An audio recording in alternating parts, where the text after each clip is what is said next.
So, hello and welcome. Um, no industry has been left unscathed by the effects of coronavirus, but the charity sector in particular has been hit very hard. In today's webinar, The Great COVID Bounce Back for Charities, we're discussing the impact of the past year on the charity sector and fundraising, communications, supporter engagement, campaigning and lobbying.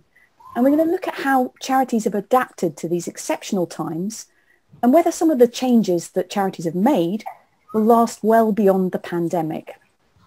My name is Michelle Goodall. I'm CMO of Access Intelligence, and I've had the pleasure of working with a number of charities over the years, including the Multiple Sclerosis Society, Alzheimer's Society, CAF and the V&A, and many others. Today, I'm joined by two amazing guests. Caroline Mallan is Head of External Affairs at Charities Aid Foundation, and she joined CAF in 2019.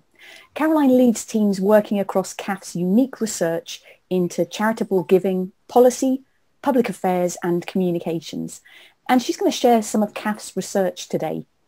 Prior to that, she worked in diplomacy in a senior communications role with the High Commission of Canada to the UK. She was platform editor at the BBC's flagship current affairs programme Panorama. She worked for BBC News and was a political journalist in Canada. I'm also joined by Emily Sturdy, and she's the head of supporter engagement at Parkinson's UK. Emily leads a team on an ambitious programme to create first-class experiences for every Parkinson's UK supporter. She formerly led digital fundraising teams at the Alzheimer's Society and Parkinson's UK, and her typical digital process is building up a programme of work, skill sharing, and then stepping away. Prior to that, she worked at a number of large publishing houses, making the move to the charity sector in 2014. So how it's going to work today is I'm going to ask Emily and Caroline some questions, and then we'll leave some time at the end for yours. So please do send in your questions all the way through using the Q&A function, and then we'll address them at the end. So I know it's been really, really difficult for charities over the last year, but I'd like to start off on a cheerful note. Maybe if we can start with Emily, if that's okay. What positives have charities taken from this period?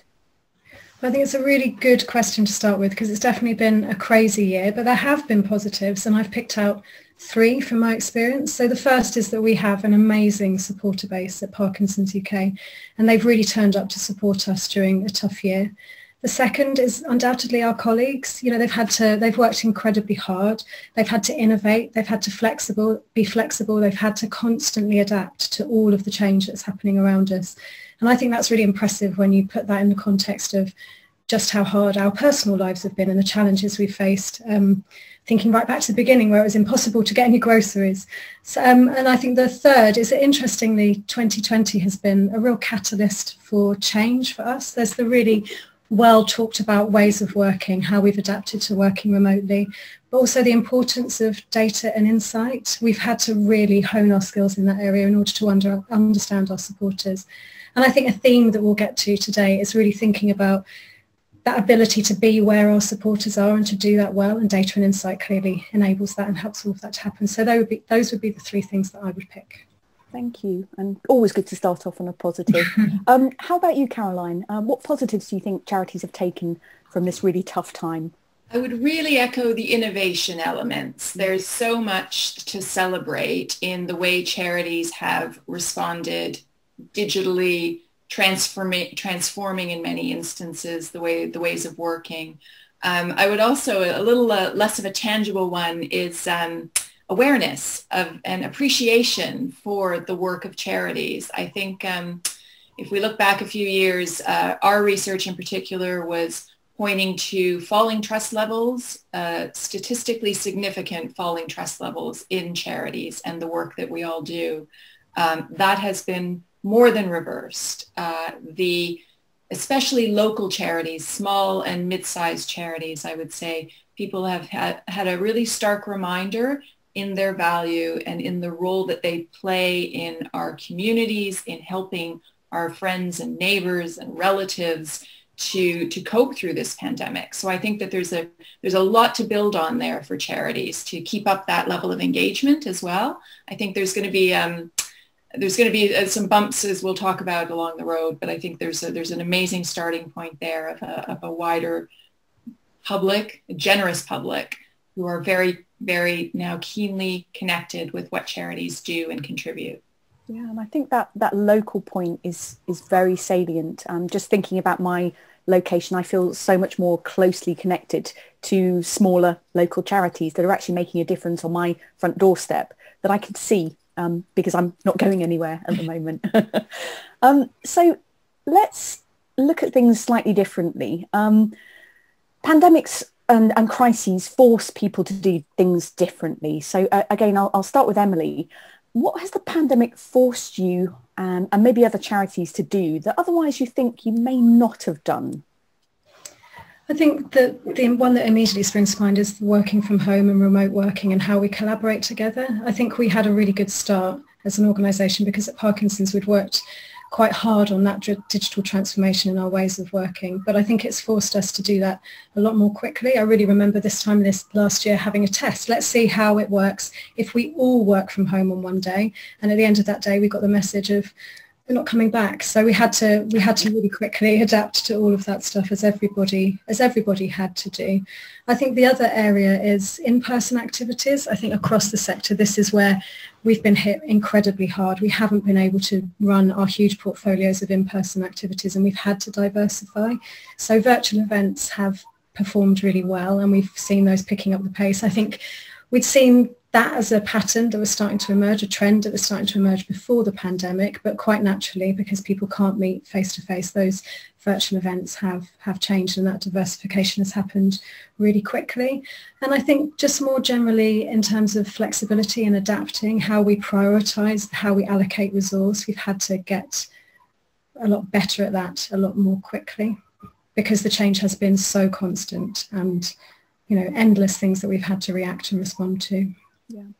So I guess a sort of duality around change, some things for the good and some things for the not so good. But actually, you know, change and crises does make you, I think about things differently and, you know, plan accordingly. Caroline, the same question for you. What have charities or even CAF done differently because of the pandemic? I think we've all moved to our kitchens in my case. I think what we've done differently is trying to help the charities that we exist to support in their own adjustment period in building. We sort of adopted the survive, adapt, thrive. We're not at thrive yet, but we have survived. So many have adapted. We've been helping them to do that with some pretty large scale grant fund programs, which has been a real bird's eye on some of the need out there, in particular to speak to the digital transformation facing some charities. Easier for some than others, but we were assessing grant applications from charities that did exclusively face-to-face support. Example would be working with young people in crisis. They would have mentors appointed. And we had, they had to buy mobile phones for their volunteers. They had to buy data packages. They had to teach, in some cases, people how to use mobile phones. They had to buy data for their beneficiaries so that they could reach them, especially quite at-risk young people. So some of the level of innovation really ran the gamut. And our research has found that the 32% of charities that spoke to us, mainly small and mid-sized charities, acknowledged that they really need to improve their technological capacity if they're to survive, regardless of when the pandemic ends and lockdowns end. Yeah, and I think, this is the same across all industries and sectors. Different people were moving at different speeds in terms of digital transformation. For some, this is really accelerated work and projects that were already happening. And for others, as you say, it's a question of survive and adapt in order to be able to thrive. And actually, Caroline, I was going to ask you an extension around your research. So CAF obviously did quite a lot of research for the charitable sector.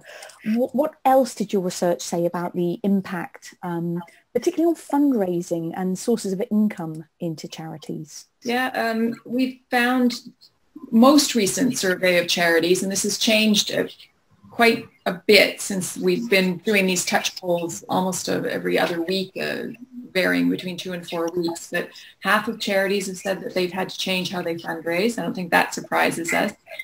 53% said they know they need to do more. So that's an interesting one for me as well, that there's an acknowledgement there. 2/5 said that they felt that their donors are open to donating online, which they wouldn't have said before. So that represented a sea change. A lot of charities, also 2/3 said that they currently do not fundraise online, which is a worry, a real worry for the sector. We've reported throughout the pandemic. On the other side, we've surveyed charities, but we also survey the general public every month on their giving intentions. And that has been a mixed picture. On the one hand, I want to celebrate that the average donation went up, particularly in the heart of lockdown last year, from £20 in the last month to 30, which reflects, I think, Captain Sir Tom Moore and the feeling that people were having about the need to do something, feeling quite helpless. And there was giving levels in the early pandemic that we would normally see in November and December with children in need. We would normally see it around a time of the Poppy Appeal every November, and of course Christmas appeals. So we were delighted to see that. It comes with a massive health warning though, because it does not capture trade income, retail incomes, a lot of the large fundraising income. That's household giving, that's individuals. We did see early signs of people who do direct debits worried about their household finances, but not that many translated that into canceling direct debits, which was great for those essential regular givers that I know charities rely on.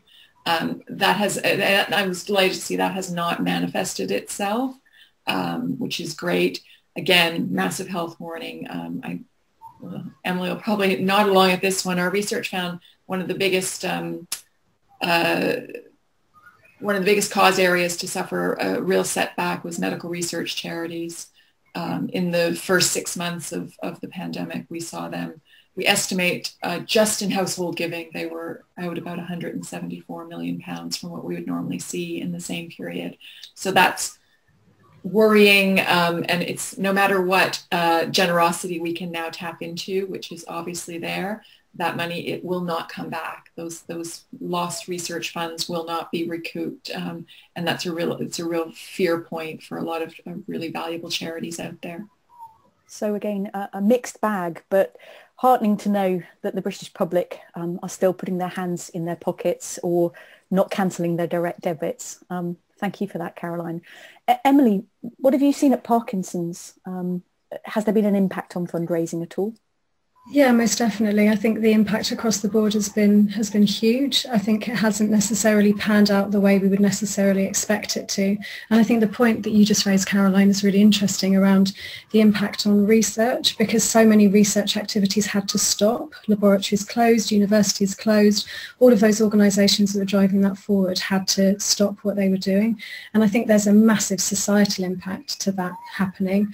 And also there is an impact to fundraising. We had to quickly change the story or adapt the story that we were telling to our supporters. Our focus was really on diversifying services, because we're an organisation that invests in research, but we also deliver support services to people affected by Parkinson's. So the story that we were telling people during our emergency appeal, when the crisis was in its earliest days, sort of February, March time, was that we were diversifying support services so that we could be offering support to people in the way that they were able to receive it, local groups, all of those things that people would have usually attended in order to get their support they no longer could. So there's a whole bunch of examples there in terms of really increasing the capacity on our helpline so that we could answer more calls for longer periods of the days, etc., etc.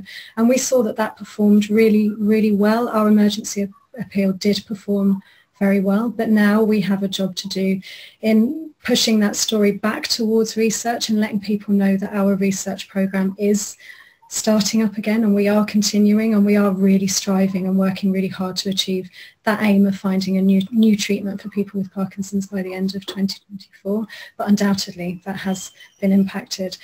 So I guess in response to what you were saying, Caroline, we were able to pivot, we were able to diversify our message, and just that was so important to think about the story that we were telling people and the message that we were able to get out to people as to how we could support people with Parkinson's. I think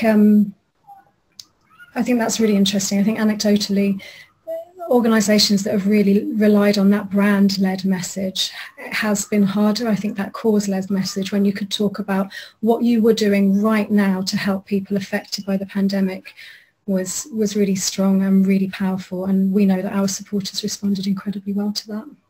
Thank you. And just continue with you for a while, Emily, if that's okay. How have you adapted your fundraising efforts? Have there been any new tactics or things that you've tried that have been successful for you? Yeah, for sure. I think messaging, how we deliver our content, how we tell those really important stories that we need to tell. We've pivoted and we've shifted how we do that, and we have a lot more emphasis on it. I think good digital functionality is so crucial in terms of how we collaborate as a group of colleagues, but also how we reach out to our supporters. That idea of being where our supporters are and making it easy and straightforward for them. So you can see that in our own donations platform, and making sure that we could keep our conversion rates as strong as we could by making the functionality strong, but also using channels like Facebook Donate. They have also performed well throughout the pandemic, because that's where supporters are, and it's also where these stories are being told and shared. Yes, I'd say they were the main areas. Yeah, and supporter engagement, that's your area specifically these days. Again, any sort of thoughts around how you've adapted the supporter engagement programs? In the very first instance, it was about making sure that we were delivering those information and support messages to people with Parkinson's, to let them know that we were here to support them.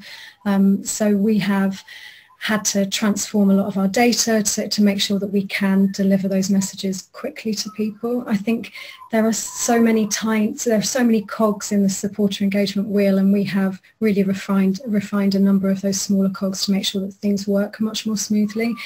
We went into lockdown and we sent a message to all of the supporters who we deemed to have a reasonably close proximity to Parkinson's, a message to describe to them what it is we could do to support them straight away. And so I think being able to do that was incredibly powerful. So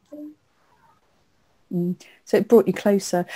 Caroline, a slightly different question for you, given your role as well and the breadth of that role.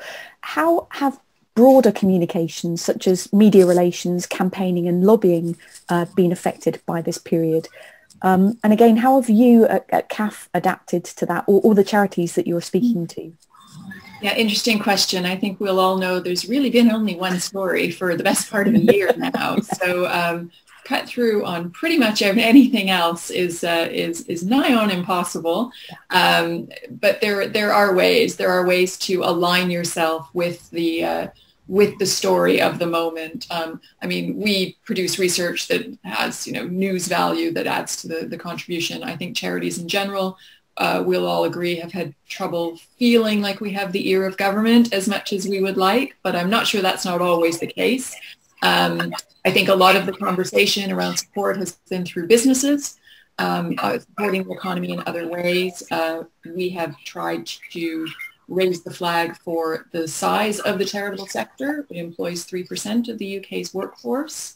So adapting our messaging to where the government is going and where the thinking is. If the primary focus is on supporting the economy, we have tried to emphasize how the charities in the UK support the economy. I think that's has been valuable. We've done a fair bit of work on trying to convince the government to increase the rate of gift aid temporarily, because that is one measure that has been done before after the financial crisis that can make a real difference. No joy yet, but it is a way to tie into something that's already exists and isn't asking. It's not a bridge too far for a policy shift. Yeah. Not too much headspace required on that. everyone's really appreciating that everybody's busy, and if you can be solution oriented, we have an idea, it's been done before, we think it would work, and offer some relief that will help across all charities. We've also tried to put some of our resource behind some of the definitely forgotten causes, the small international development charities that are UK based, that are UK employers. They do fit into the economy narrative, and they have not qualified for any government assistance. So we've been putting some of our voice behind them. And really, I think, and perhaps one of the positives that CAF will take away from this period in time has been our renewed collaboration with our colleagues across the sector, realizing that we are stronger as one voice, that we are better leaders if we join forces. I think that I know at CAF we'll be taking that forward very much as part of our future proofing, and helping other charities to future proof is to suggest, where can you align? Where are your friends in the sector? How can you join forces? I think as an advocacy and campaigns tool, that will be very, very important, and I hope for a lot of reasons represent a sea change in how we work. So again, sort of thematically, the idea of a charity community, and having worked in the charity sector as well, I think naturally community works very well in the sector, but this has really emboldened people to realise that collectively you have a bigger voice, which I think is a lovely message to take away.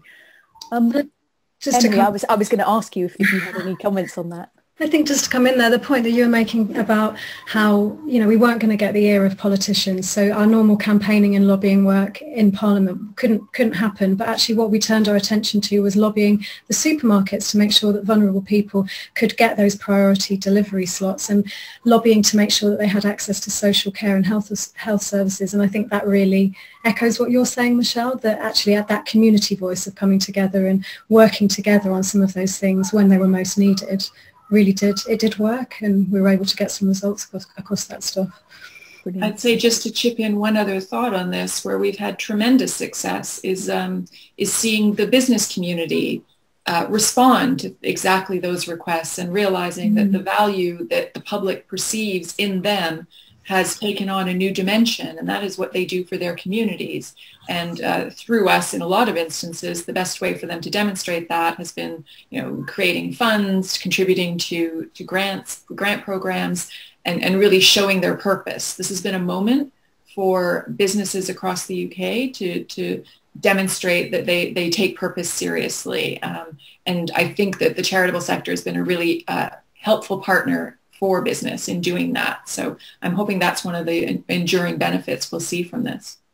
I think for all of us, we hope that the very best will continue, and I think that's a lovely message for anybody who's not a charity who is watching today as well. We're going to leave a few minutes for questions, but I do have two more questions. Emily, you were talking about the pivot to digital. I'd like to talk in particular about social media, one of my favourite platforms. They've undergone massive changes during this past year. I think, again, the changes to them have been accelerated by the fact that we're all sitting at home, we've got time on our hands, or some of us have time on our hands, and what's happening is that there's a pivot towards live video and events, donation stickers, creators and influencers becoming increasingly important.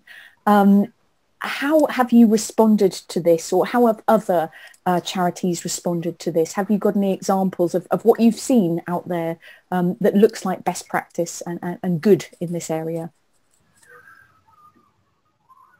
Is that question for me, Michelle? That's for either of you. Sorry, I didn't traffic it very nicely, did I? This definitely isn't my area of expertise. We have an amazing social media team, but I think it's just continuing that theme of being where the supporters are. And I think the importance of diversifying channels has been really important. And don't forget, in the mix of all of this that's been happening in the last year, this being COVID, we've also had some other really big movements that have emerged, thinking about Black Lives Matter and all of the controversy that's come around these social media platforms and their responses to those movements.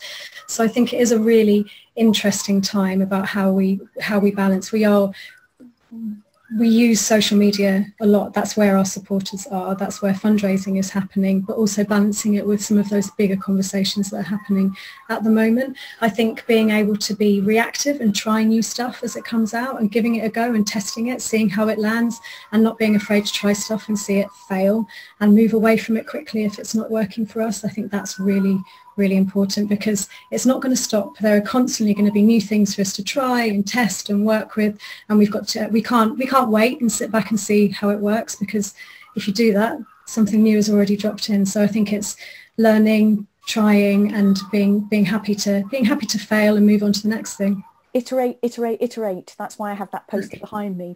So a final question from me, and this is about physical, in-person fundraising, supporter engagement events, those kind of things. Hopefully there is light at the end of the tunnel. Hopefully we will go back to in-person. Do you think that we'll go back to the pre-pandemic way of doing things when it comes to fundraising and supporter engagement events, or will some of these changes adapt, or will some of these changes stick and charities will adapt to them? I'll kick off with Caroline and then Emily, and then we'll go to questions. I think we're looking at a hybrid future. I think, as with working from home, working from the office, in-person engagement versus online fundraising. I, for one, cannot wait to be at the sides of the London Marathon. Notice I said the sidelines there, of the London Marathon next year, cheering on my friends running for great causes. I love that, and I know that it makes it special for the participants, it makes it special for the spectators, and it makes a world of difference for the beneficiary charities. So I think that in an ideal world, we will have a mix of both. I think in terms of meetings, in a way, it's a lot easier to get a parliamentarian on Zoom than it is in their office, and it takes less time, and it's much more efficient in many ways. So I think we've got some valuable lessons on the advocacy side to take away as well. Yeah, and I think on my side, I couldn't agree more. I think it will be a hybrid. I don't think we'll go back exactly to how things were before, because I think there's a lot of convenience and efficiency in the way that we're working, thinking about virtual events specifically.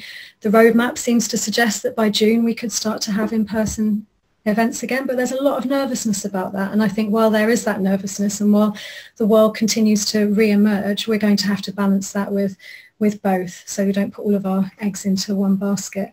I think we had a certain amount of novelty factor last year, and I think if the economy doesn't perform, if we don't have that bounce back that we're hoping for, I think that could create really interesting times ahead, because that novelty factor has definitely gone. Let's just reflect on how much more difficult this last lockdown has been compared to previous ones. And I just think data, insight, channel diversity, technology are going to continue to be really, really important. People's expectations have shifted and changed, and they will continue to shift and change. Absolutely. Well, we've got a couple of minutes left for questions. So I'm going to pick, we've got 6-7 questions in, I think. I've got one specifically for you, if that's okay, Emily. What are you currently sending supporters and donors? Are you sending merchandise, or is it just messages? And this is from Catherine, and she's saying, how do you thank your supporters? Well, the first thing to say is that someone's furiously knocking at the door downstairs, so there's a pitfall of work supporter. I want to give you some money. Let's try and, so now in terms of what we're sending them, my team really focuses on mass scaled communication. So we're using digital channels, and we really try and mix our messaging up. So we would not, if we had a new audience, we wouldn't go straight to sending them an ask. We want to engage, we want to inform, we want people to feel really interested and motivated by the work that we're doing. So we tend to really balance those engagement and information comms with an ask later down the line, and really look closely at those asks to make sure how are they landing with the supporter, and if that is the right time and the right ask and all of those things. So in answer to the question, we're trying to support them, we're trying to be informative, and we're trying to engage them and really motivate them behind what we're doing at Parkinson's. And again, data and insight drives that, doesn't it? Caroline, I've got a question from Hannah here for you. She's asking, is there any evidence to suggest that the public is responding better to hard-hitting messages or more positive, uplifting campaigns? i.e. it's tougher out there than ever, or look how much you're helping us? I think that's a really interesting question. It is a great question. I've been saying that the new influence, as much as I love Vuelio and I love the influencers platforms and tips of how to reach people, which are extremely useful. The influencers of the pandemic have been the small scale fundraisers, the heroes walking their laps in their gardens, cycling in their bedrooms. I think that we've seen a shift in what works. And I know, actually, just to follow up from Emily's point, what works with the people we try and engage with is stories of inspiration. I can talk to you about the value of your donation as a philanthropist through CAF, or I can show you a fabulous short video from a charity that has received grant money that you have helped provide. And I can tell you which one's going. I think we all know what's landing better. It's the human connection. It's showing the impact of the funds. And that might be, and I shout out for core costs, that might be, we kept the lights on in the day center for respite for dementia patients, which, you know, the electric bill needs to be paid. This has been my mantra. It is not a dirty word to say I paid the utility bills, I paid core costs, and but finding emotive ways to show that in action, I think is really the future for us. Okay, thank you very much. Well, we are up on the half an hour, so the questions that have come in, what we'll do with those is we will endeavour to answer them.